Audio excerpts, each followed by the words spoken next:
사도행전 13장 48절 우리 함께 합독하겠습니다. 이방인들이 듣고 기뻐하여 하나님의 말씀을 찬송하며 영생을 주시기로 작정된 자는 다 믿더라. 아멘. 하나님 아버지 감사합니다. 오늘도 귀한 주일을 우리에게 허락해 주시고 여호수아와 갈렙 같은 믿음을 가진 그런 자로 우리를 불러주시니 감사합니다. 이번 한 주 동안도 정말 갈렙과 그 여호수아의 믿음을 본받는 우리들이 될 수 있도록 축복하여 주옵소서. 예수 그리스도의 이름으로 감사하며 기도드립니다. 아멘. 여러분들 오래간만에 뵙습니다. 제가 4월 4일 날 팔라완으로 가서 18일 날 저녁 8시에 도착을 했습니다. 그리고 밤 12시에 다시 인전 싱가포르로 가는 비행기를 타기 위해서 다시 클락으로 내려갔고, 그리고 싱가포르 또 미얀마, 말레이시아에서 어제 새벽에 어제 아침 5시 반인가 바기에 돌아왔습니다. 굉장히 오래된 것 같아요. 시간도 그렇지만 생각도 굉장히 오랜 동안 거쳐가지고 이렇게 돌아온 그런 느낌이 듭니다. 그래서 사실은 팔라완에서 있었던 그 기간이 불과 일주일 전인데도 굉장히 오래된 그런 느낌이 납니다. 팔라완에 이제 이렇게 가가지고 사실 많은 기도를 하고 준비를 하고 사실 그렇게 갔습니다. 가기 전에 우리 사역자들이 지금까지 말씀을 많이 들었고 또 현장에서 여러 가지 증거들도 일어나고, 그런데 무엇인가 좀 제 자신이 봤을 때 우리 사역자들에게 필요한 부분이 더 있지 않나 하는 그런 생각들을 계속 하게 됐습니다. 그런 가운데 이들과 함께 현장을 직접 이렇게 캠프를 하면 좋겠다는 생각이 들어서 아브넬 선교사님하고 함께 기도하면서 준비를 했어요. 그래서 지역을 선정하고 또 누가 거기에 갈 것인지 아무나 다 받은 게 아니고요. 일단 아브넬 선교사님 중심으로 함께 하나 될 수 있는 그런 중심을 가진 자들을 우선으로 선정을 했습니다. 왜냐하면 봉고차 한 대로 다 움직여야 되기 때문에 너무나 많은 사람들이 와도 안 되고 또 아깝게 또 자리가 비어서 다니는 것도 너무 아깝고, 그래서 여러 가지 그 생각을 하는 가운데서 기도하면서 이렇게 준비를 하게 됐습니다. 그런데 감사하게도 우리 랩런트 중에 박경원 집사하고 차신영 랩런트하고 우리 황찬희 집사 이렇게 함께 다니면서 정말 많은 것들을 체험하고 많은 것들을 본 그런 캠프가 되었습니다. 그래서 너무너무 하나님께 감사하고 돌아오는데 정말 너무너무 감사해서 눈물이 날 정도로 그렇게 하나님께서 역사를 하셨습니다. 처음에 갈 때 어떤 기도 제목을 가지고 갔냐면, 그래서 이제 맨 처음 첫 번째 캠프 지역 가서 서론을 이렇게 하면서 제가 그런 말씀을 나눴습니다. 팔라완 지금 공식적으로 100만입니다. 근데 들어보니까 비공식적으로는 산악 지역에 있는 이런 사람들은요 아직 등록이 안 된 그런 사람들이 상당수가 있답니다. 그래서 그럼 대충 얼마 정도 될 것 같냐고 물어보니까요 거의 200만은 될 거라고 이렇게 얘기를 하는 거예요. 그래서 팔라완의 공식적인 100만, 비공식적으로 거의 200만이라고 추정되는 그 팔라완에 본격적인 앞으로 전도운동이 일어날 것인데, 그럼 그 전도운동을 일으키는데 그 기초를 이번 캠프를 통해서 준비를 하자, 그런 기도 제목을 가지고 이제 출발을 하게 됐습니다. 그래서 가가지고 캠프를 4개 지역에서 실제로는 진행을 했고, 마지막 한 지역은 전체 그 지역 바람가이 그 행사 축제하는데 그 축제에 전체를 놓고 이제 메시지를 선포하는 그런 일정을 갖게 됐습니다. 그래서 4개 지역에서 이렇게 캠프를 진행하면서 우리 사역자들이 깨닫고 누린 부분에 대해서 이 시간 함께 은혜를 나누고자 합니다. 내적으로 전 캠프를 하면서 우리 사역자들이 정말 복음이 개인화되어지면 좋겠다. 이들이 아직은 약간 그 현실적인 그런 어려움 때문에 쉽지 않은 그런 부분들이 많이 있기 때문에 이들이 정말 복음이 모든 것이다, 그런 것을 깨달으면 좋겠다. 그래서 복음이 완전히 이들 각자 개인에게 뿌리내리면 좋겠다. 그리고 이들이 정말 제자와 예수 그리스도의 제자가 된다면 팔라완 100만, 즉 200만이라고 추정되는 그 사람들에게 정확한 복음을 선포할 수 있는 그런 자들이 되지 않겠나 하는 그런 기도 제목을 가지고 이렇게 이제 출발을 하게 됐습니다. 그래서 처음에 브록스 포인트, 두 번째 나라, 세 번째 에스파뇰라, 또 엘리도까지 그렇게 이제 캠프를 진행을 하게 됐는데, 우리가 가지고 있는 그런 고정관념 이런 것들이 다 깨지는 그런 시간이 됐습니다. 보통 모슬림이라고 하면 가서 복음 전하는 것을 굉장히 두렵게 생각합니다. 많은 사람들이. 왜냐하면 모슬림, 캐나다에서는 그런 일이 일어납니다.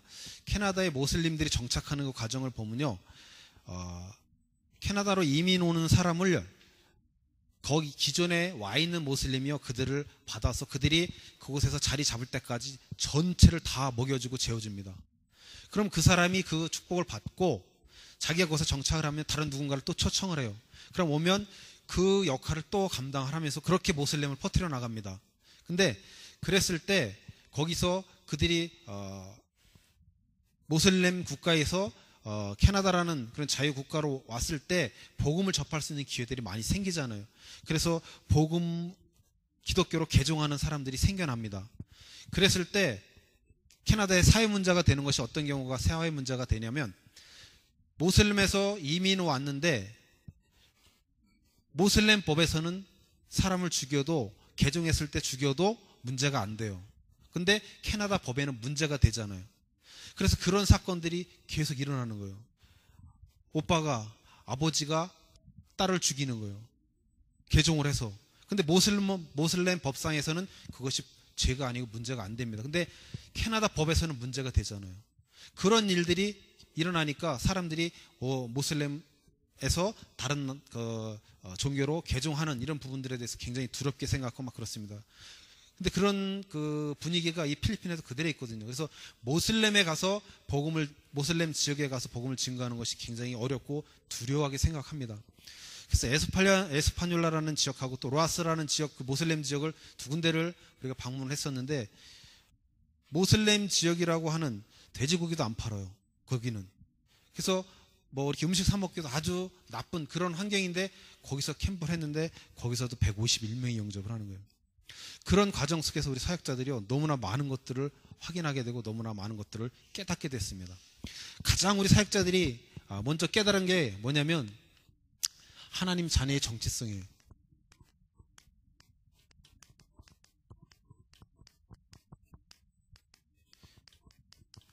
이 하나님 자녀의 정체성을 현장에서 확인을 하게 된 거예요. 그러니까 현장에 가보니까 사람들이 얼마나 고통스럽게 살아가고 있는지, 근데 그들이 고통스럽게 살아가고 있으면서도 그것을 고통이라고 느끼지 못하고 그것을 문제라고 인식하지도 못하는 그들을 보면서 내가 얼마나 축복받았는 것을 이들이 그 현장에서 깨닫게 됐습니다. 지금 세상 사람들은요, 불신자 상태에 빠져가지고 다 죽어가고 있어요. 근데 자기들이 이런 문제에 빠져 있는데 이런 문제가 빠져 있다는 것 자체를 모르는 거예요. 그래서 우리가 이제 전도 현장에 나가서 복음을 전합니다. 문제가 있냐고 물어보면요, 필리핀 사람은 행복하냐고 물어보면 다 행복하다고 그러잖아요. 그래서 문제가 있냐고 물어보니까요, 어떤 사람은 문제가 없다고 대답하는 사람들도 한 50% 가까이 돼요. 얼마나 웃긴지. 문제가 없대. 그래갖고 한 가지 짚어줍니다. 그러면 이제 자기 문제 많대요. 그 얘기는요, 영이 어두워져 있어가지고 분별력이 없는 거예요. 자기가 지금 무슨 문제를 갖고 있는지 조차도 지금 그들이 모르고 있어요. 정말 많은 사람들이요, 마귀의 종로로 타면서 그렇게 지금 현장에서는 살아가고 있습니다. 제가 나라라는 지역에 가서 전도를 한 가정집을 들어갔는데 72인가 된 그 여자분이 계시더라고요. 근데 아주 건강해요. 그래서 뭐를 하나 보니까 아이들을 이렇게 돌보는 일을 하더라고요. 그러니까 자녀들은 나가서 일을 하고. 그래서 물어보니까 선생님 출신이에요. 선생님 출신. 그래서 제가 처음에 문제가 있냐고 물어보니까 문제가 없대. 자기 전혀 문제가 없대. 그래가지고 그 아이들이 지금 이렇게 그 돌보고 하는 것을 당신이 마음 놓고 다 이렇게 돌볼 수 있냐고 하니까 돌볼 수 없다 그러더라고요.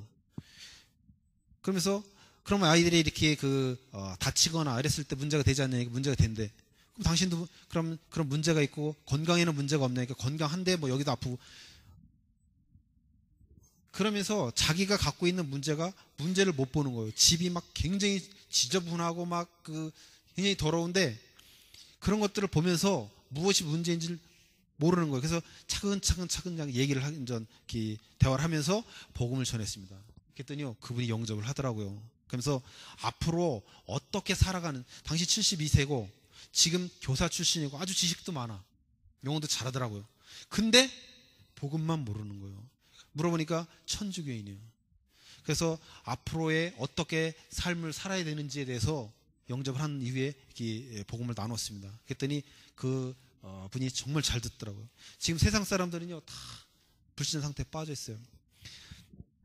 싱가포르에 우리 김대석 선교사님이 하는 교회에 김대석 선교사님이 참여하는 셀 그룹이 있어요. 셀 모임이 있는데 거기에 열 몇 분이 이제 참석을 한답니다. 근데 거기에는 한 분이 이제 정신적으로 문제가 왔어요. 정신적으로 문제가 와가지고 병원에 입원을 하게 됐습니다. 제가 보니까 성경적인 지식은 있어요. 성경적인 지식은 있는데 말 그대로 지식이요. 현장에서 적용되어진 그런 복음이 아니고 지식이다 보니까 그 열 몇 사람이 되는 그 사람들이 이 사람에게 정확한 답을 주질 못하는 거예요. 성경적인 지식을 갖고 있는데 답을 못 줘요. 그래서 그들을 어떤 식이냐면요, 왜 그 문제에 걸렸냐 이거 네가. 그 성경적인 지식을 그렇게 많이 갖고 있는데 네가 왜 거기에 그 문제에 걸렸냐. 그러니까 도와주는 게 어떻게 도와주는 게 영적으로 돕는 게 아니고 육신적으로만 도와. 병원에 데려가고 데려오고 밥 주고 뭐 이런 거예요. 제가요 싱가포르에 가서 느꼈던 것이요, 두 가지를 느꼈습니다. 목사님이 이제 이렇게 훈련하시는데 필리핀 한 사람이 왔어요. 그래서 그 사람하고 끝나고 나서 점심을 먹고 나서 이렇게 지나가는데 김대석 선교사랑 이렇게 얘기를 해요. 얘기를 하는데 그리스도를 어떻게 적용하느냐고 이제 묻는 거예요. 근데 이제 김대석 선교사님이 아직 언어가 잘 안 되잖아요. 그래서 제가 지나가다가 들어가지고 가서 이제 앉았습니다. 앉아가지고 그리스도 적용에 대해서 이제 얘기를 하는데 물어봤잖아요. 내가 대답을 하려고 한두 마디 창세기를 이제 이렇게 얘기를 했어요. 하나님의 형상을 얘기하니까 아니 그거 말고 그리스도 어떻게 적용하느냐. 아니 그러니까 내가 그걸 지금 설명을 하려고 한다. 우리가 순서대로 가서 결과가 나오는 것이지 문제를 안 풀고 어떻게 답만 내냐. 그래서 내가 그 문제를 다시 창세기 1장, 그러니까 창세기는 오래된 얘기고 잘못된 스토리이기 때문에 믿을 수가 없다는 거예요. 그래서 예수님이 오신 이후에만 믿을 수 있다는 거예요. 그래서 아니 구약도 하나님의 말씀이고 신약도 하나님의 말씀이다. 그래서 그리스도를 어떻게 적용하냐 하고 얘기를 하려면 또 자기 얘기를 하냐고 안 듣는 거예요.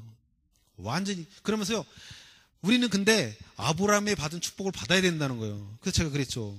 아브라함은 신약 사람이냐 구약에 나온 사람이냐 그랬더니 구약에 나온 사람이에요. 당신 구약 안 믿는다면서 어떻게 왜 아브라함은 믿냐 그랬더니요, 자기는 아브라함은 믿는다는 거예요. 이들이요 성경적인 지식을 굉장히 많이 갖고 있어요. 근데 잘못된, 그러니까 자기가 갖고 있는 생각 속에서, 자기가 갖고 있는 기준 속에서, 자기가 갖고 있는 경험 속에서 말씀을 듣는 거예요. 그래서 제가 조금 이해가 됐어요. 아, 싱가포르 사람들이 지금 선진국이라고는 하지만 말씀을 이런 형태로 지금 이 사람들이 받고 있구나 라는 것이 딱 보여졌어요. 그래서 더 이상 대화를 하는 것은 시간 낭비라는 생각이 들더라고요. 자기 말만 하니까 대화가 안 되는 거예요. 이게 자기가 갖고 있는 고정관념을 버리지 못하고 그대로 이 속에서 그냥, 제가 보기에는 자기는 많이 이렇게 얘기하는데 구원을 받지 못한 그런 상태인 사람이 보였습니다. 그리고 또 하나 놀란 것은요, 주일날 싱가포르 베데스다 잉글리시 예배에 참석을 했어요. 참석을 해서 어떤 분이 나와서 이렇게 말씀을 증거하는데, 처음에 은혜 받았던 것은 찬양할 때 참 은혜를 많이 받았어요. 찬양을 하는데 인도자하고 몇 명 싱어가 나와서 찬양을 이렇게 하고 이렇게 우리 이제 성도들이 다 일어나서 함께 찬양을 하는데요, 정말 은혜스럽더라고요. 찬양 인도자가 좀 매끄럽게, 멘토가 군더더기 많은 게 아니고요, 몇 마디 안 합니다. 딱 근데 적절하게 전체를 쫙 끌고 갈 수 있게끔 그렇게 찬양 인도를 하더라고. 끊기는 게 없어. 맥이 쫙 흘러가면서 쫙 뜨고 앞에 나와서 그렇게 하고 또 이렇게 찬양하시는 분들 이렇게 보니까 정말 중심을 들여서 이렇게 찬양을 하더라고요. 찬양도 잘해요. 못하는 게 아니에요. 그래서 제가 봤던 것은 기능으로 찬양하지 않고 중심으로 찬양하는 게 보여졌어요. 그러고 나서 말씀을 듣는데요. 저는 거기서 진짜 충격을 먹었습니다. 그 말씀을 증거하시는 분이요. 정확한 복음을 얘기를 하는데 정말 충격을 많이 받았어요. 로마서 10장 설교를 하는데요. 우리가 다락방에서 얘기하는 성경 구절 거의 다 나옵니다. 근데 그것도 정확하게 제가 가장 충격을 받았던 것은 로고스와 레마에 대해서 설명을 할 때 가장 충격을 많이 받았어요. 우리 다락방에 하신 분들 다 알잖아요. 로고스 하나님의 말씀이라고 얘기하잖아요. 그죠? 그리고 레마는 하나님이 내게 주신 말씀이라고 그렇게 이해를 하고 있단 말이에요. 근데 그분이 어떻게 설명을 하냐면요. 레마에 대해서 설명을 하는데 레마는 내 삶 속에 적용한 하나님의 말씀이 레마라는 거예요. 그게 진짜거든요. 우리 보통 하나님 내게 주신 말씀을 레마라고 하는데 그거보다 더 정확한 것은요. 하나님이 내게 주신 그 말씀을 삶에 적용하는 게 진짜 하나님이 내게 주신 말씀이에요. 그게 레마거든요. 근데 그 설명을 그분이 하는 거예요. 그러면서 하나님이 예정되지 않은 자는요 절대 구원을 받을 수 없다고 그 얘기를 하는 거예요. 근데 그것이 에베소서 2장 9절 말씀처럼 하나님의 선물이지 나의 믿음이 아니라고 얘기를 하는데요. 진짜 충격을 먹었어요. 그 말씀을 지금 계속 선포하고 있는 그 교회, 복음이 있는 교회잖아요. 정확한 복음을 지금 선포하고 있는 교회. 그러면요, 그 말씀을 듣고 있는 그들, 지식적으로는 틀림없이 알 것이라는 생각이 들었어요. 그러니까 그들이 지금 우리가 가서 하는 그 메시지, 말씀에 대해서 이들은요, 다 우리가 가서 예수가 그리스도라고 계속 얘기하잖아요. 그러니까 그들은 뭐라고 생각하겠어요? 저 사람들은 예수가 그리스도라는 말씀밖에는 없구나 라고 생각이 들 수 있다는 것이 보여졌어요. 맞구나. 저 사람들이 제가 우리 지난번에 김작성 교사님이랑 같이 왔었던 맘 케이트 있잖아요. 그 분을 보면서 저분이 정말 사명만 깨달으면 어떻게 보면 그분은 사명을 다 하죠. 자기가 교도도 사역도 하고 어려운 사람들 도와주고 또 태국 가서 사역도 하고 참 많은 사역을 해요. 그래서 어떻게 보면 사명도 있는 거예요. 근데 정말 생명 걸고 이렇게 하지 않는 모습이 왜 그럴까를 놓고 많이 생각을 했었거든요. 그랬더니 그거예요. 그분은 지금 성경적인 지식, 그분이 신학교까지 나왔어요. 그러니까 성경적인 지식은 있어. 그러니까 그 지식 위에서 말씀을 듣고 있는 거예요, 지금. 그러니까 자기가 보기에는 우리가 어떤 특별한 그런 것이 없이 오직 그냥 예수가 그리스도라는 그거밖에 하지 못하는 거라고 생각할 수 있다는 거예요. 근데 그분도 아까 정신 문제가 있었던 그 실비아라는 여자와 함께 하는 셀 그룹의 그분이 리더예요. 근데 그 실비아한테는 답을 줄 수 없어요. 그렇게 성경적인 지식이 많고 성경을 잘 아는 분이 정확하게 지식적으로 성경을 알고 있는 그분인데, 복음을 알고 있는 그분인데 답을 현장에서는 줄 수 없다는 거예요. 그러니까 우리가 갖고 있는 이 복음이 현장에서 내 자신에 대한 이 정체성이 현장에서 확인되지 않으면 정확하게 나를 알 수 없다는 거예요. 우리 사역자들이 무엇을 봤냐? 현장에서 나의 정체성을 확인을 했어요. 그러면서요, 이 캠프를 하면서 얼마나 감사한지. 그러니까 현장에 불신자들이 왜 고통받고 있는지 그것을 본 그들이 내가 구원받았다는 것이 얼마나 감사한지 구원에 대한 가치를 이 현장에서 깨닫게 돼서 확인을 하게 됐어요. 그러니까요, 너무너무 감사한 거예요.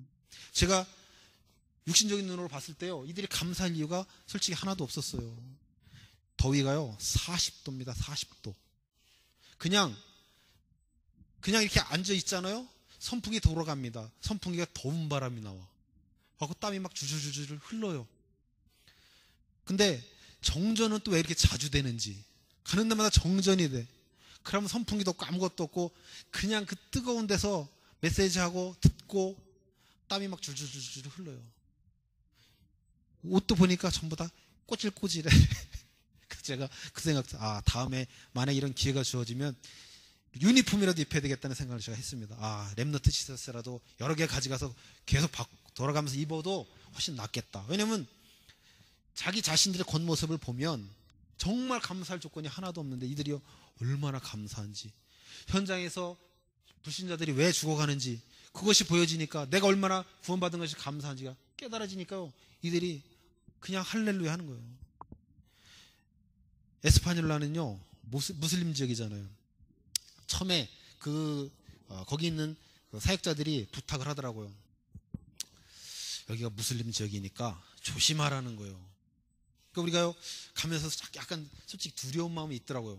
혹시나 가서 복음을 전할 때 그들이 해코지라도 하면 어떻게 할까? 사실 그런 마음이 없지 않아 있었습니다. 근데요, 우리 사역자들이 당당해 가서 복음을 전하는 거예요. 근데 모슬림이 무릎 꿇고 영접을 합니다. 기적이 일어나더라니까요. 제가 얘기했잖아요. 그들의 겉모습을 보면요, 전혀 아니요. 근데요, 그들이 가지고 있는 그 복음이요, 얼마나 가치 있는 것인지, 그들이 구원받았다는 것이 얼마나 큰 놀라운 축복인지를 현장에 가서 이들이 확인하게 된 거예요. 한 번은 아브넬 선교사님이요, 그 무슬림 에스파뇰 지역에 가서 복음을 전했습니다. 거기 옆에 있던 전도사님이 잘 아는 분이요, 6년간을 쫓아다닌 거예요. 이분이 복음 전하려고. 자기 이제 이웃이니까. 근데요, 아브넬 선교사님 딱 하니까 가서 이제 지나가는데, 이분이, 그 전도사님이 그분에 대해서 공사를 이렇게 하고 있는데, 이 얘기를 한 거예요. 아브넬 선교사님한테. 저 사람이 사실 6년 동안 기도하고 있는 사람인데, 너무 강팍하게 해서 복음을 못 전하고 있다면서 지나가니까 아브넬 선교사가 싹 멈췄어. 그래서 그분한테 복음을 전하려고 딱 갔습니다. 그랬더니 그분이요, 작업하다 말고 망치를 들고 딱 내려오는 거예요. 그러니까 두렵잖아요. 그러니까 이 전도사는 도망가려고 딱 준비하고, 근데 아브넬 선교사님이 거기서 복음을 선포를 했습니다. 그랬더니요, 망치 들고 딱 있던 사람이 착 쓰러지면서 하나님을 영접했어요. 그러니까 그 전도사가 봤잖아, 그거를요. 아니, 어떻게 이런 일이 일어날 수 있을까? 복음의 능력은 정말 어마어마하더라고요. 그들이 현장에서 그것을 봤어요. 내가 구원받는 것이 얼마나 큰 축복이고 가치 있는 것이, 이거를 봤어요. 그러니까 정말 너무너무 감사하더라고요. 이들이 가장 크게 본 게 뭐냐면 함께예요. 이번에 목사님이 싱가포르 가서 가장 많이 말씀해 주신 게 함께.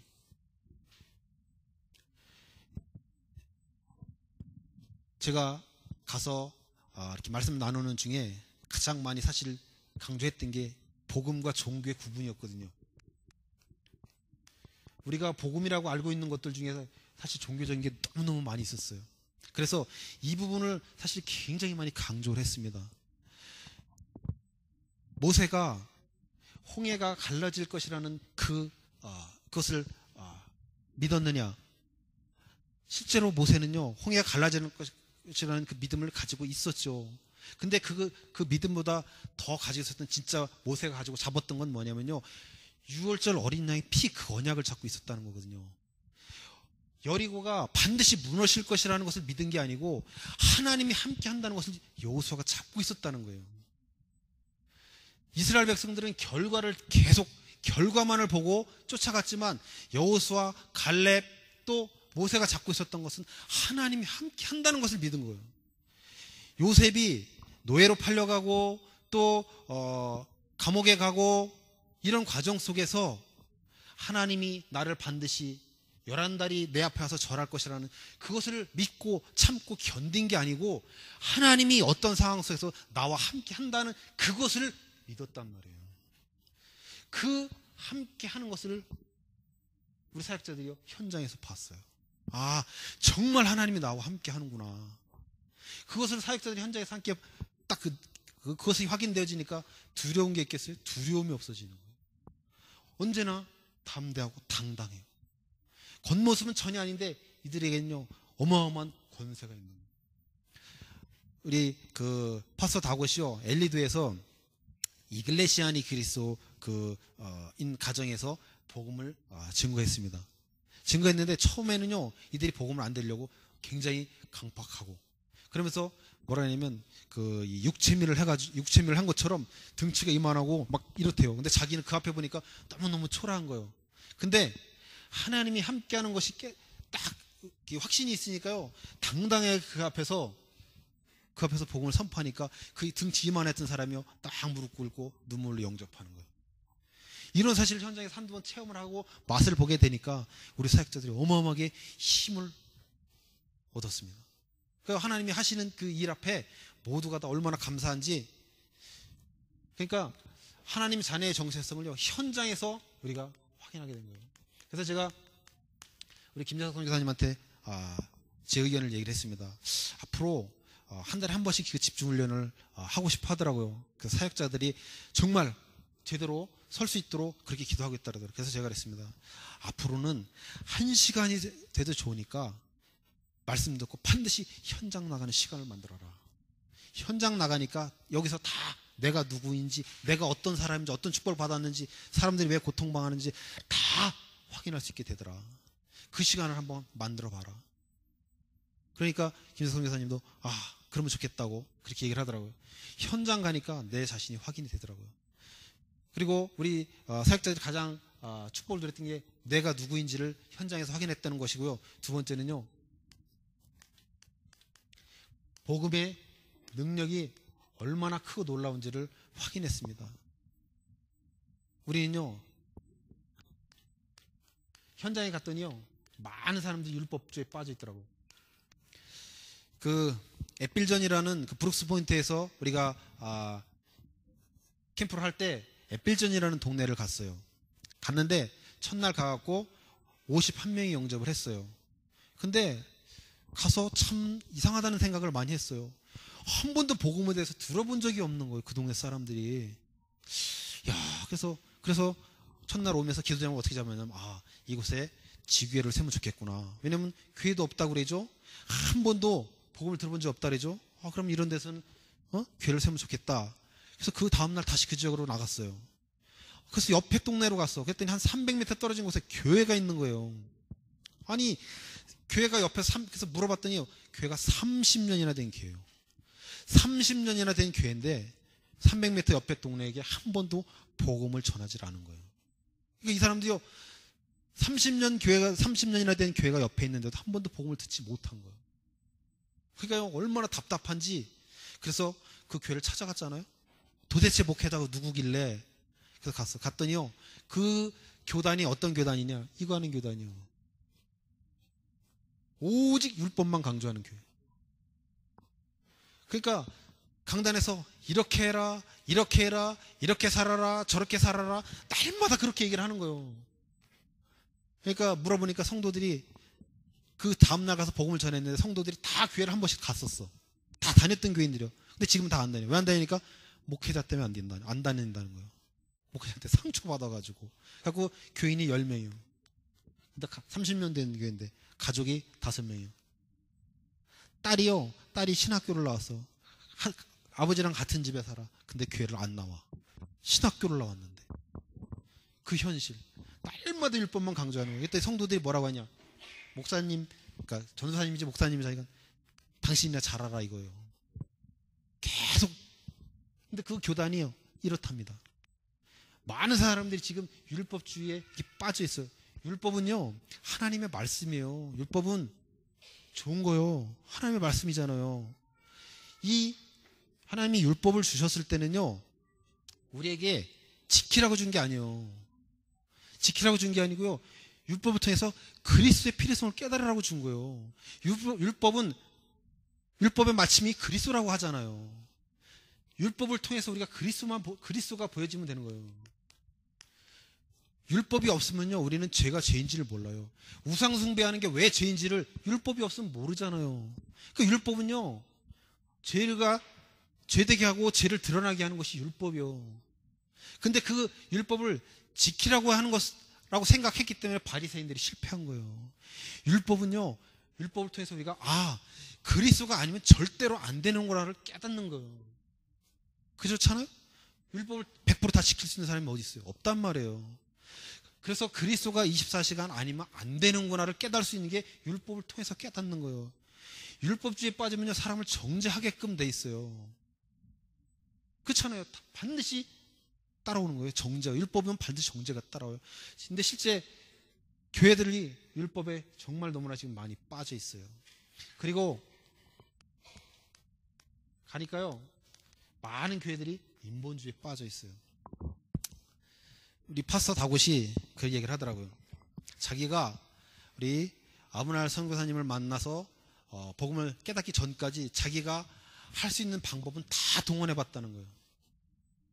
우리는요, 현장에서 너무나 많은 방법들을 지금 쓰고 있어요. 근데 그것이 사람의 방법이라는 데 문제가 있어요.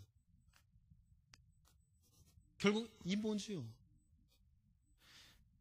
우리는요, 오늘 목사님이 말씀 주셨지만 복음 중심, 그리스도 중심의 그런 삶을 살아야 되는데 계속 사람 중심의 우리가 삶을 살아가고 있단 말이에요. 모든 것이 사람 중심으로 지금 생각하고 내 수준, 내 경험. 우리는요, 항상 나를 통해서 그리스도가 드러나야지 되는 거예요. 율법도 율법을 통해서 그리스도가 드러나듯이 나를 통해서 그리스도가 드러나야 되는 거예요. 내 안에 있는 그리스도를 보게 되면요, 우리는 많은 부분 내 안에 그리스도가 분명히 계셔요.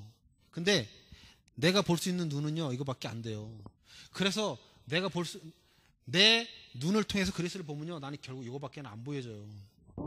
내 수준, 내 경험, 내 지식을 통해서 그리스도를 보게 되니까 그리스도를 제대로 못 보는 거예요. 우리는요, 그리스도 안에 있는 나를 봐야 돼요. 내 안에 있는 그리스도를 자꾸 보니까 나의 연약함을 통해서 그리스도를 보려고 해요. 나의 부족함을 통해서 자꾸 그리스도를 보려고 해. 그러니까 우리가 힘들고 어려우면 자꾸 낙심하는 거예요. 그리스도는요, 모든 것이잖아요. 그리스도 통해서 나를 볼 때 내가 비록 연약하고 나약하고 모자른 것 같지만 내가 그리스도 안에 있는 것을 확인하게 될 때 우리는요, 치유가 필요 없어요. 안 그래요? 그리스도 안에 있는 나를 발견하는 것이 치유에, 다른 게 치유가 아니에요. 현장에서 내가 정말 그리스도와 함께 있구나, 이게 딱 보여지니까 그 어떤 것도 문제가 안 되는 거예요. 비가 와도 날씨가 40도가 돼도 절대로 전혀 문제가 안 돼요. 우리는요, 그리스도 안에 있는 나, 그리스도를 통해서 항상 나를 볼 수 있어야 돼요. 그러면서 우리 영동 은혜와 사랑교회 팀들이 이제 우리가 캠프를 마치고 왔습니다. 근데 그 장로님 두 분하고 또 권사님하고 렘넌트 하나가 쫓아왔어요. 그래서 거기서 이제 장로님들하고 이제 조 목사님하고 제가 대화를 하고 있는데, 제가 이제 이 얘기를 했습니다. 왜 자꾸 우리가 현실적으로 인간관계에 문제가 되냐, 사람들 사이에 문제가 되냐? 그리스도를 체험한 나를 설명하니까, 복음으로 변화되어진 나를 강조하다 보니까 항상 우리는 나 이것을 강조하다 보니까 인간관계에 문제가 온다. 제가 이 얘기를 했어요. 나를 변화시킨 그리스도를 설명하지 않고 자꾸 나를 내세우니까 현실적으로 인간관계에 갈등이 오지 않냐. 제가 이 얘기를 했어요. 그때 옆에 있던 권사님이요, 우리 대화를 안 하고 혼자서 뭐 이렇게 기도하고 막 이렇게 계시더라고. 왠지 이렇게 대화를 하는데, 그러다가 그 권사님이 대화에 끼어들었어요. 근데 뭔 얘기를 하시냐? 자기가 지금 간호사인데, 수간호사랍니다. 수간호사인데 병원에서 지금 그만둘지 나와야 될지 이것을 놓고 기도를 하고 있대요. 이유를 들어보니까 인간관계 문제가 너무 많은 거예요. 왜냐면 자기는요, 하나님을 하려고, 만나는 사람에게 복음을 전하려고 열심히 한 거예요. 근데 이분이 답을 얻었어요. 뭐라고 얻었냐? 근데 전사님 얘기하는 것 옆에서 들어보니까 지금까지 내가 나를 강조했다 이거예요. 병원 내에서 자기가 하나님을 하려고 중심을 가지고 했는데 결국 설명한 게, 복음을 설명한 것보다는 자기 자신을 너무 많이 내세웠다고 얘기를 하더라고요. 그래서 앞으로 내가 아니고 그리스도를 더 내세우고 그리스도가 드러나면 모든 것이 해결될 수 있겠다는 것을 답을 딱 얻었어요. 우리는요, 인본주의는 결국 사람 중심이란 말이에요. 나를 내세우면 안 되고요, 그리스도를 내세워요. 나를 통해서 나를 변화시킨 그 그리스도, 모든 문제 해결자 되신 그 그리스도. 사역자들에게요, 제가 정말 복음이 얼마나 능력 있는지에 대해서 계속 우리 함께 말씀을 나눴거든요.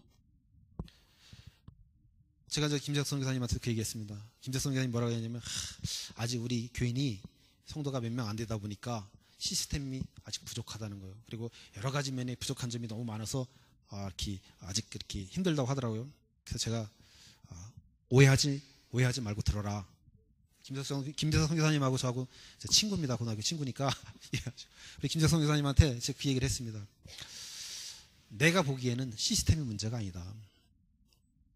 문제는 성도 개개인이 복음이다. 복음. 그러면서 했습니다. 시스템은 사람이지 않냐. 시스템이 사람 아니냐.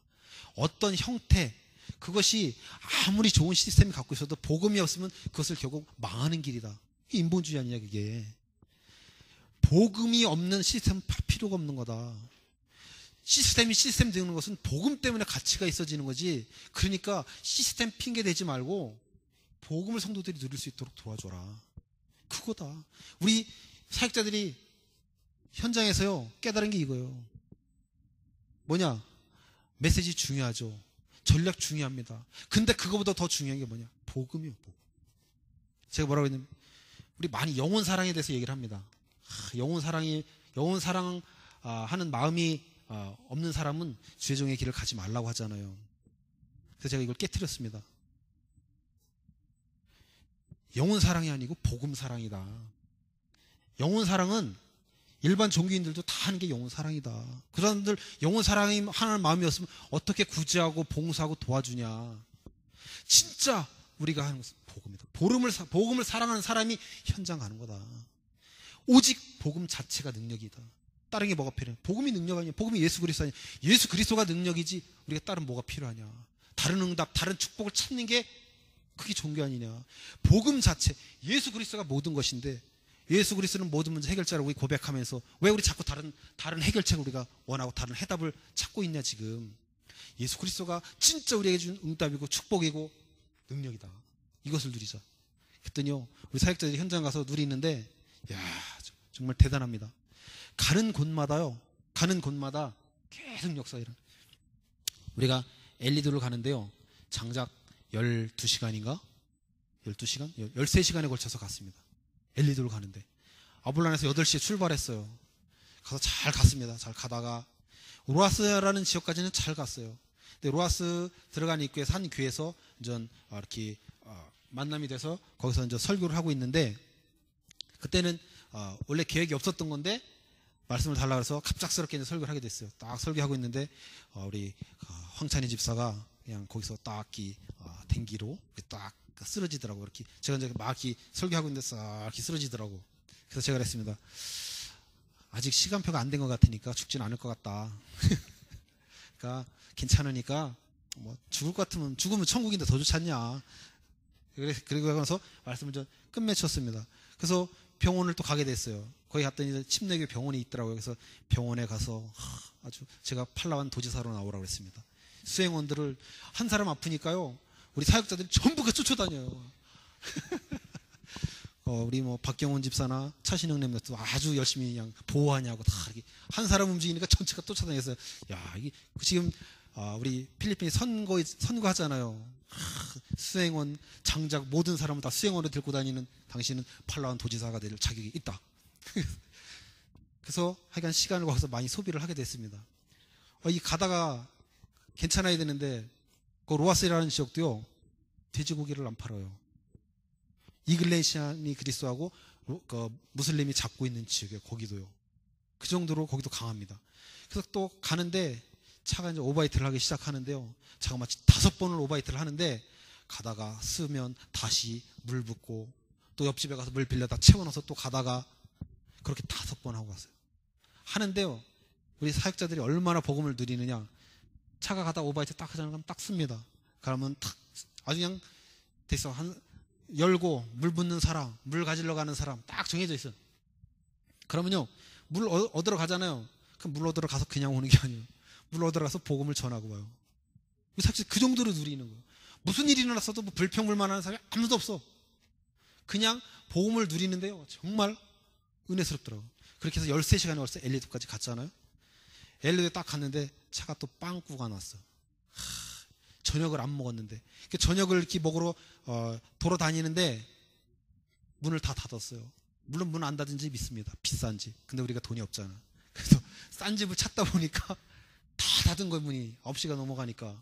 그래가지고 거기 한 교회랑 이렇게 연결이 돼가지고 그 교회로 가는데 우리 사역자가 한 사람이 탁 소리를 치는데 거기서 누구 한 사람을 만났어요. 누굴 만나냐? 우리 파스토라 카롤이 그 플라리다에서 하는 교회의 전 목회자예요. 목회가 너무너무 안 돼가지고 그 교회를 포기하고 떠나간 사람이에요.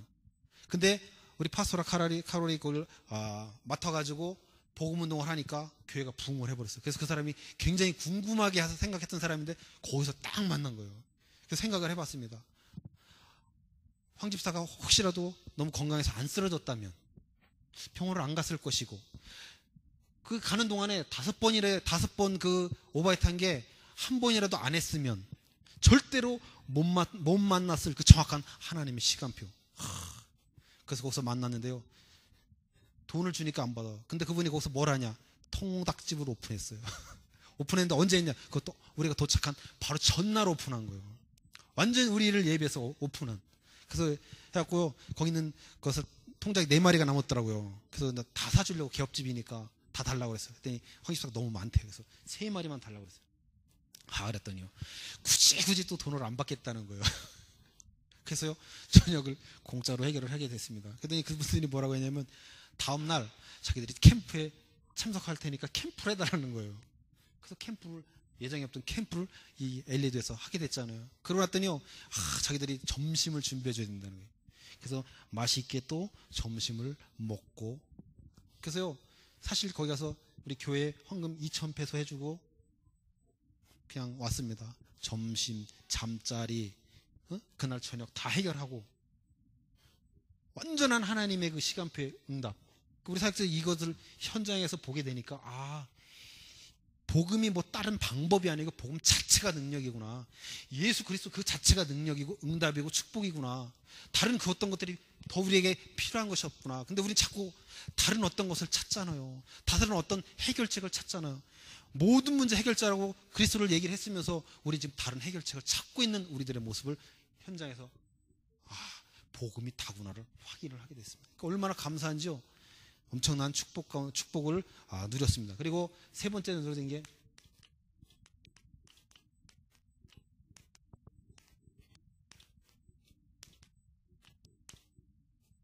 복음 전파이죠. 복음을 전할 수 있다는 것 자체가 축복이라는 것을 깨달았어요. 우리가 복음을 알고 있기 때문에 줄 수 있구나. 복음을 우리가 정확하게 모르고 있다면 줄 것이 없잖아요. 우리 에스파뇰라에 처음에 우리랑 그 콘탁이 돼서 갔던 사역자, 그 사람이요, 갔을 때 그 지역의 그 회장이래요. 그냥 이러고 있고 좀 그래요. 그 베이스 캠프를 했던 그 교회도요, 가니까 인상이 별로 안 좋아. 그러니까 목사님이 진짜 당신 우리들이 온 것을 환영하냐. 그때 말로는 환영한다는데 얼굴은 아니야. 그래가지고 그래도 뭐 하나님의 우리 거기까지 인도하셨으니까 우리 캠프를 하자 해서 했어요. 그래서 그 사역자가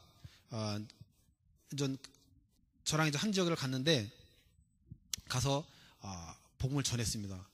그 아브넬 선교사님이 한 사람한테 복음을 전했는데 그 사람이요, 그 목회자가 오랫동안 복음을 전했던 사람이요. 근데 안 받다가 아브넬 선교사가 와가지고 복음을 전하니까 딱 받았어요. 이 사람이 궁금하잖아요. 그러니까 이 목회자가 그 사람한테, 영접한 사람한테 얘기한 거예요. 당신 궁금한 거 있으면 이 아브넬 선교사님한테 다 물어봐라 그랬어요. 그랬더니 이 사람이 뭐라고 대답하냐면, 궁금한 게 없다. 너무너무 클리어하다. 그러니까 복음을 듣고 복음이 정확하게 설명을 했기 때문에 자기는 더 이상 질문이 없다고 대답을 한 거예요. 이 목회자가, 근데 당신이 왜 내가 설명할 때 왜 안 받았냐? 그러니까 틀리다는 거예요. 당신이 얘기한 복음하고 이 선교사님이 얘기한 복음이 틀리다는 거예요. 복음을요, 우리가 알고 있기 때문에 전할 수 있는 거거든요. 지금 현장에 가니까 사역자들이 정확하게 복음을 알지를 못하고 있어요. 자기들이 착각을 해서 자기들이 복음을 알고 있다고 생각하는데 자기들이 전달하는 그 복음이 정확한 복음이 아니에요. 그러니까요, 사람들이 말씀을 받고도 깨닫지를 못하는 거예요. 근데 우리가 예수가 그리스도니 정확한 복음을 현장에서 증거해 보니까요, 정확해요. 사람들이 듣고 나면 뭐 이렇게 더 이상 질문이 없어요. 클리어한 거예요. 왜냐하면 정확하게 맞으니까. 우리 인간이 갖고 있는 모든 그 문제의 답은요, 그리스도밖에 없더라고요. 딱 정확해요.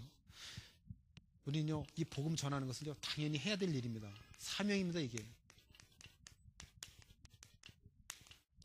당연히, 마땅히 우리가 해야 될 것이에요. 하나님이 그래서 우리를 하나님의 자녀로 삼아주셨습니다. 당연히 우리는요, 복음을 증거해야 돼요. 그래서 하나님이 우리를 증인으로 불러주셨습니다. 많은 사람들이요, 지금 죽어가고 있어요. 복음을 몰라서, 그리스도를 몰라서 죽어가고 있습니다. 그래서 하나님의 자녀인 우리들은요, 당연히 복음을 증거해야 됩니다. 제가요, 이것을 원어로 공부를 했어요. 사도행전 1장 8절을. 그랬더니요, 여기 증인이라는 단어가 나오거든요. 오직 성령이 너에게 임하시면 너희가 증인이 되리라고 이렇게 딱 나와 있잖아요. 근데 우리 다락방에서 이 증인이 되리라는, 되라가 아니고 되리라는 것도 엄청난 충격으로 받았는데요. 제가 이것을 원어를 찾아보니까요, 증인이 되리라는 이 시제가요, 미래 시제가 아니고 현재 시제였습니다. 그러니까 증인이 앞으로 될 것이 아니요, 우리는요 증인이요. 왜냐하면 나 때문에 증인이 아니고 예수 그리스도가 함께 하기 때문에 우리는 증인이요. 그러면 아까 목사님 말씀해 주셨지만요, 우리의 삶이요 너무너무 중요한 거예요. 내가 복음을 증거하는 증인이 될 수도 있고요, 복음을 막는 증인이 될 수도 있어요. 그냥 난 아무 생각 없이 살아가는데 우리의 삶이 이렇게 될 수 있다니까요. 하나님은요 우리를 증인으로 부르셨어요. 내가 어떤 노력을 해서, 내가 어떤 준비를 해서 증인이 되는 것이 아니고요, 하나님 우리를 아예 증인으로 부르셨다니까요. 그러면 내가 어떤 증인이 될 것인가는요, 나의 삶에 따라서 달라지는 거예요. 복음을 가졌기 때문에 우리의 삶은 굉장히 중요합니다. 너무너무 귀한 거예요. 우리 렘넌트들이 삶을 얘기하면 율법이라고 하잖아요. 율법은요 복음이요 하나님의 말씀이잖아요. 우리는요 어떤 증인이 될 것인지에 대해서 나의 삶을 되돌아봐야 돼요. 항상 나를 점검해야지 됩니다. 내가 과연 복음의 증인이 되는 것인지, 복음을 막는 증인이 되는 것인지 우리의 삶을 체크해봐야 돼요. 당연히 우리를 통해서 복음을 증거하시고자 하나님께서 나를 하나님의 자녀로 불러주신 거예요. 그리고요 반드시 당연히 해야 되고, 마땅히 해야 되고, 당연히 필연적으로 해야 되는 게 이 복음 전파예요. 사람들이요, 우리가 캠프를 하니까 현장에 가서 만난 사람들 오직 여호와 증인밖에 없어요. 관심이 없어요. 그리고 현장 돌아다니면서 다른 데 사람이 나와서 전도하는 사람이 없어요. 반드시 해야 될 일인데도 불구하고 지금 안 하고 있어.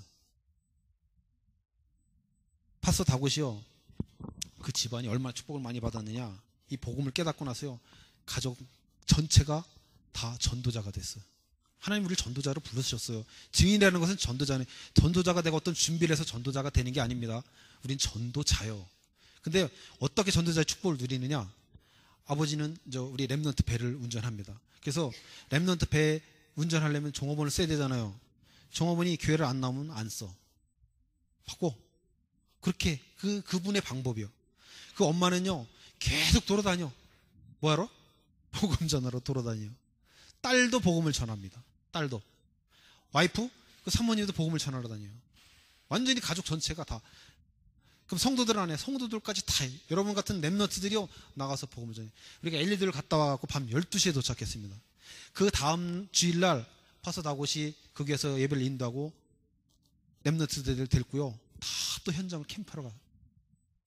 현장에 캠프하러 가고 차에, 우리가 그 사준이 그 집차 있잖아요, 오너집 조그만, 거기에 여러 사람이 타고 또 가서 파스터 다윗이 가면서 너무 사람이 많으니까 가는 데마다 이렇게 사람을 큰 도로에서 그냥 이렇게 떨어뜨려 놨대요.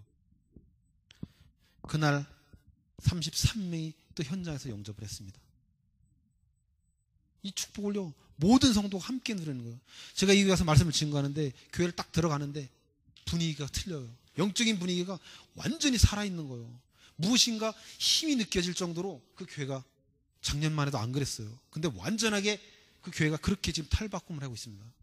8살짜리 그 사이라가 친구들한테, 이글레시아니 그리스도 친구들한테 복음을 전합니다. 너 예수 그리스도 알아? 안 돼. 그러면 근데 그 예수 그리스도하고 너하고 무슨 상관인데? 여기 이렇게 얘기를 하는 거예요.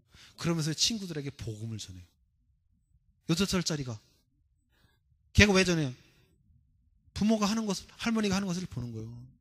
그 엄마가요, 그 지역에 있는 동네를 막 다 휘짓고 돌아다닙니다. 복음을 전하냐고. 그랬더니 그 지역에 있는 그 신부님 있죠. 천주교 신부가 비상이 걸렸어.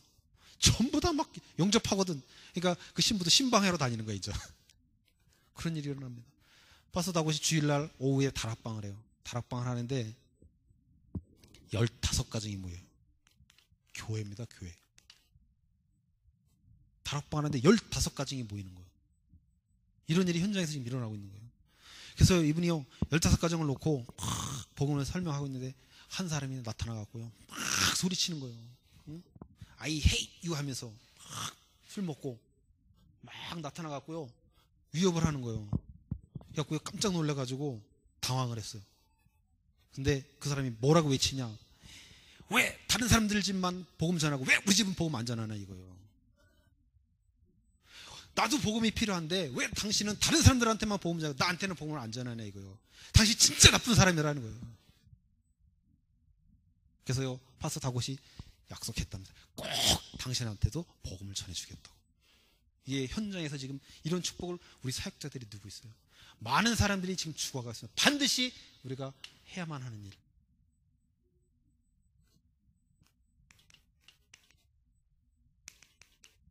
이게 하나님이 우리에게 주신 사명입니다. 그리고 절대적으로 해야 됩니다. 예수가 아니면 안 된다니까요. 필리핀 사람들이요, 정말 여러 가지를 섬깁니다. 택시 타면 알잖아요. 이 별게 다 있잖아요. 혹시 그 중에 하나라도 자기한테 축복 줄까봐. 근데요, 예수가 아니면 안 돼요. 예수 그리스도가 아니면 절대로 안 되는 거예요. 이 세상의 문제를요, 안 돼요. 제가 사역자들한테 그랬습니다. 우리들의 모습을 보지 말자. 그러면서 뭐라고 했냐면, 대통령이 영적인 사실을 아니야. 국회의원이 아니야. 선생님이 그 사실을 아니야. 근데 우리는 안다. 사람들이 왜 고통받고 있는지, 그 고통에서 어떻게 벗어날 수 있는지, 우리는 그 문제도 진단할 수 있고 답도 알 수 있고 안다. 대통령이가 아니야. 선생님이 아니야. 그럼 누가 더 똑똑하냐 그랬어요. 그랬더니 우리가 더 똑똑하대. 그래, 우리가 더 똑똑하다. 우리가 더 능력이 있고 우리가 더 똑똑하다. 우리의 겉모습을 보지 말자. 그랬더니요, 한 랩런트가 저랑 함께 다녔던 갑자기 이름이 생각이 안 나네. 파스터 다고 동생이 누구지? 예? 벌린이 이제 대학교 졸업한 그 랩런트예요. 제가 선생님한테 복음을 전할 때 옆에 앉아 있었잖아요. 근데 다른 지역에 가서 복음을 전하는데 딱 선생님이 걸린 거예요. 그래서 제가 벌린한테 하라고 그랬어요. 딱 했더니요, 처음에는 자기가 어떻게 선생님들한테 복음을 전하냐는 거예요. 당신이 똑똑해, 네가 똑똑해, 저 선생님 똑똑해 했더니 자기가 똑똑해야 돼. 넌 영적이나 사실 아니까 네가 더 똑똑한 거예요. 해. 딱 했어요. 용접을 했습니다. 우리는요, 우리 자신의 겉모습을 보면 자꾸 속아요. 그들에게도 필요한 게 복음이요, 예수 그리스도가 필요합니다. 예수 그리스도가 아니면 그들이 갖고 있는 문제 해결을 못 한다니까요. 다른 길이 있다면 우리는 다른 길을 따라가야 되죠. 근데 오직 이 길밖에는 없습니다. 그래서요, 우리가 갖고 있는 이 복음이요, 얼마나 대단하고 정말 가치 있고 귀한지 여러분들이요, 현장에서 확인해야 됩니다. 현장 가면요, 확인이 돼요.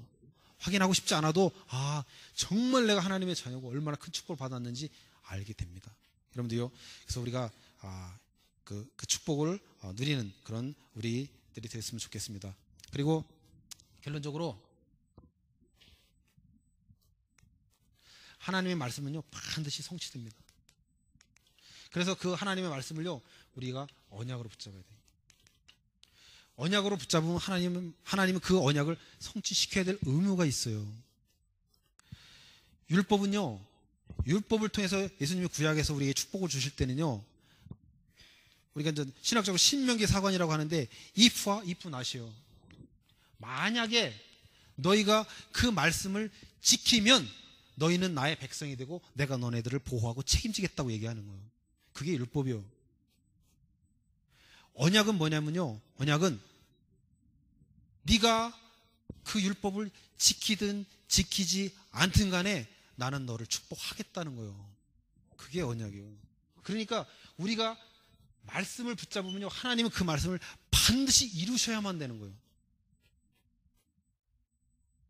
그러니까 우리가 주일 강단을 통해서 말씀을 붙잡는 게 너무너무 중요한 거예요. 말씀을 놓치면요, 한 주간의 삶이 실패하는 거예요. 우리가 예배를 통해서, 강단 말씀을 통해서 딱 내게 언약으로 그 말씀을 붙잡을 때 하나님은 그 말씀을 이루셔야 될 의무가 있어요. 그게 언약이요. 그리고 현장에 가면요, 말씀이 성취되는 것을 우리가 확인하게 되고 성령이 역사하는 것을 반드시 확인해요. 과거가 아니고 지금 나와 함께 하시는 하나님, 이것을 경험하게 됩니다. 모든 것은요, 다 하나님의 은혜고 하나님의 절대 주권 속에 이루어집니다. 하나님이 은혜를 안 주시면 모든 것은 다 안 돼요. 제가 그랬습니다. 땅에 있는 풀 한 폭이 공중에 나는 새도 하나님 먹이시지 않고 입히시지 않으면 절대 살 수 없다고 우리 너무나 잘 알고 있는데 왜 우리의 삶 속에서는 자꾸 우리가 다른 것을 찾냐? 그리스도가 다라고 하는데 하나님이 허용하시지 않으면 우리에게는 어떤 일도 일어나지 않습니다. 그 얘기는 우리에게 일어나는 모든 일들은 하나님이 허용하셨기 때문에 일어나는 거예요. 좋은 일이든 나쁜 일이든. 그럼 우리가 해야 될 일은 뭐예요? 갱신이요, 갱신. 하나님이 내게 문제를 주셨다. 그러면요, 나를 갱신하라는 거예요. 하나님이 그 일을 통해서 축복 주시려고, 그 위기를 축복으로 바꾸시려고 내게 그것을 주신 거죠. 나를 망하려고 그 문제를 허락하신 게 아니라는 말이에요. 그러니까 우리가요, 그리스도로 통해서 나를 갱신하는 거예요. 아, 그리스도가 아니면 안 되는구나. 그래서 그리스도가 나와 24시간 함께 하시는 거구나. 이것을 확인하면 되는 거예요. 그리고 현장에 가면 성령이 그렇게 역사하는 것을 우리가 체험할 수 있게 되고요, 전도를 체험하게 됩니다. 전도는요, 우리가 하는 게 아닙니다. 하나님이 하시는 거예요. 하나님의 일이요, 나의 일이 아닙니다.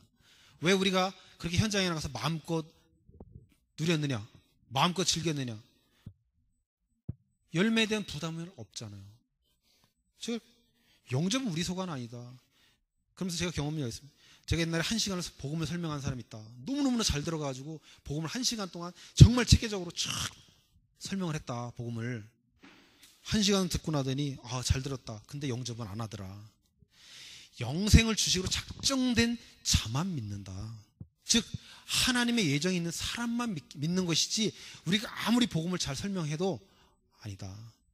즉 전도는 하나님이 하시는 거다. 영접은, 열매는 하나님이 거두시는 거지 우리가 거두는 게 아니다. 그것은 하나님의 일이지 우리의 일이지 않다. 우리가 하는 일은 복음 전파, 이것이 우리의 일이다. 그러니까 가서 누리자. 전하기만 하자. 영접하든 안 하든. 그러니까요, 우리 사역자들이 전도 이 자체를 누리는 거예요. 다른 일은 계속 이것을 누리는데 정말 하나님께 감사하다고. 그러면서 처음에 잡고 갔던 그 기도 제목이 그대로 다 이루어지는 것을 봤습니다. 전도운동, 팔라완에 어마어마한 역사가 일어날 거예요. 시스템, 제자가 세워졌잖아요. 그들이요 복음의 깊은 뿌리를 내렸습니다. 이제 흔들리지 않아. 앞으로 연약해서 또 넘어질 일도 있고 흔들릴 일도 있겠죠. 그렇지만 그들은요 그리스도 안에 내가 있다는 사실을 정확하게 알고 있기 때문에 다시 금방금방 회복하고 일어설 거예요. 그래서 전도운동, 팔라완 100만, 200만 영혼들이 살아날 수 있는 그 전도운동 할 수 있는 기초가 이번 캠프를 통해서 준비가 되어졌습니다. 그리고 완전히 복음이 개인화가 됐어요. 완전히 이제는 누구를 만나든 예외 없습니다. 이 사람이 누가 됐든 간에요, 만나면 자동으로 나오는 게 복음이 나와요. 얼마나 감사한지요. 그들이 딱 제자로 확립되어지는 그런 축복을 이번 팔라완 캠프를 통해서 누리게 됐습니다. 그래서 우리 렘넌트들도 정말 내가 누구인지 알고 싶다면 현장으로 가야 돼요. 많은 시간 현장으로 가라는 게 아니에요. 그 경험 한두 번이면 됩니다. 우리가 정말 내가 얼마나 귀한 사람인지, 얼마나 축복받은 사람인지 현장으로 가면요 나를 확인할 수 있게 됩니다. 내가 보여줘요. 복음의 가치를 알게 되고 정말 구원에 대한 감사가요 해라고 하는 게 저절로 나와요. 그러니까 우리 여러분들이 정말 우리가 현장에서 그 축복을 마음껏 우리 누리고 확인하는 그런 우리들이 되기를 기도합니다. 기도하겠습니다. 하나님 아버지 감사합니다. 영생을 주시기로 작정된 자는 다 믿더라는 그 하나님의 말씀이 현장에서 성취되어지는 것을 확인하게 하시니 감사합니다. 우리 귀한 렘넌트를 하나님 자녀의 정체성 정말 현장 속에서 확인하고 누릴 수 있도록 하나님이 은혜를 베풀어 주옵소서. 정말 복음 그 자체가 얼마나 크고 놀라운 능력인지를 우리가 확인할 수 있도록 주님이 축복해 주시니 감사합니다. 우리가 복음을 가졌기에 복음을 전할 수 있고 복음을 증거할 수 있는 그런 귀한 신분을 우리가 갖고 있음을 알고 누리고 증거하는 우리들이 될 수 있도록 축복하여 주시옵소서. 어떤 상황과 환경 가운데서도 하나님이 지금 나와 함께 하는 그 사실을 확인하고 누리는 우리들이 될 수 있도록 축복하여 주옵소서. 이번 한 주 동안 정말 여호수아와 갈렙처럼 하나님이 함께하는 그 응답을 삶 속에서 확인하는 우리들이 될 수 있도록 축복하여 주시옵소서. 복음 중심 그리스도 중심의 삶을 살아가는 우리들이 될 수 있도록 축복하여 주옵소서. 예수 그리스도의 이름으로 감사하며 기도드립니다.